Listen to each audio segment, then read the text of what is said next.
It is truly later than we think. The apocalypse is now. And how tragic it is to see Christians, and above all, Orthodox young people, with this incalculable tragedy hanging over their heads, who think they can continue what is called a normal life in these terrible times, participating fully in the whims of this silly, self-worshipping generation, totally unaware that the fool's paradise we're living in is about to crash, and completely unprepared for the desperate times that lie just ahead of us. There is no longer even a question of being a good or a poor Orthodox Christian. The question now is, will our faith survive at all? With many, it will not survive.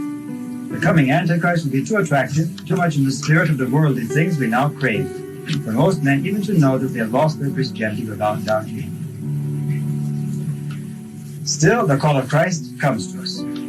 Let us, after becoming aware of these things, begin at last to pay attention to it. The clearest expression of this call today is coming from the enslaved atheist world, where there is real suffering for Christ, the seriousness of life which we are rapidly losing or have already lost. One Orthodox priest in Romania, Father George Calciu, who is now near death in a communist prison, for daring to challenge young seminarians and students to put off their blind allegiance to the spirit of the times and come forward to labor for Christ. He gave a series of talks in 1978, for which he received a sentence of 10 years in the concentration camp. 7 talks addressed to young people, because he speaks to people who have been raised as atheists, so the situation is a little more drastic than we have here. But basically, the battle is the same.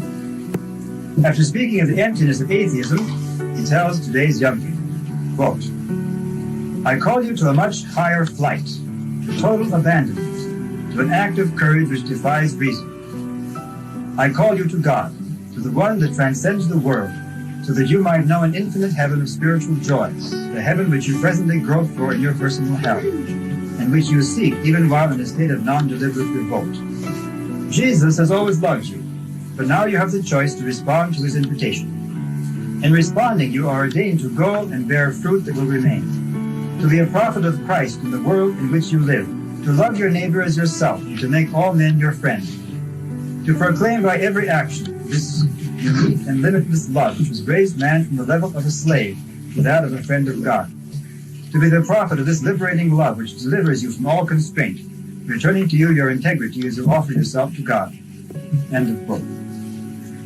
Father George, speaking to young people who had little inspiration to serve Christ's church because they had accepted the worldly opinion, which is common also in the free world, that the church is only a set of buildings or a worldly organization, calls them and us to a deeper awareness of Christ's church, and of how our formal membership in it is not enough to save us.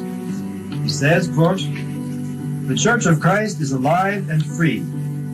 In her we move and have our being, through Christ who is her head. In him we have full freedom.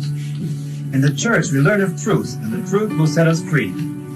You are in Christ's church whenever you uplift someone bent down in sorrow, or when you give alms to the poor and visit the sick. You are in Christ's church when you cry out, 'Lord, help me.'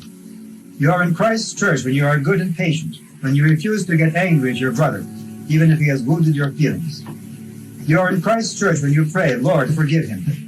When you work honestly at your job, returning home weary in the evenings, but with a smile upon your lips. When you repay evil with love, you are in Christ's church. Do you not see, therefore, young friend, how close the church of Christ is? You are Peter, and God is building his church upon you. You are the rock of his church, against which nothing can prevail. Let us build churches with our faith, churches which no human power can pull down, a church whose foundation is Christ. Feel for your brother alongside you. Never ask, 'Who is he?' Rather say, 'He is no stranger. He is my brother. He is the church of Christ, just as I am.'" End of quote. With such a call in our hearts, let us begin really to belong to the Church of Christ, the Orthodox Church. Outward membership is not enough. Something must move within us that makes us different from the world around us, even if that world calls itself Christian and even Orthodox. Let us keep and nourish those qualities of the true Orthodox worldview which I mentioned earlier.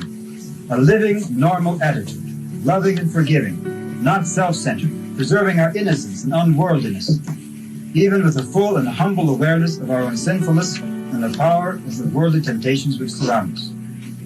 If we truly live this Orthodox worldview, our faith will survive the shocks ahead of us and be a source of inspiration and salvation for those who will still be seeking Christ even amidst the shipwreck of humanity which has already begun today.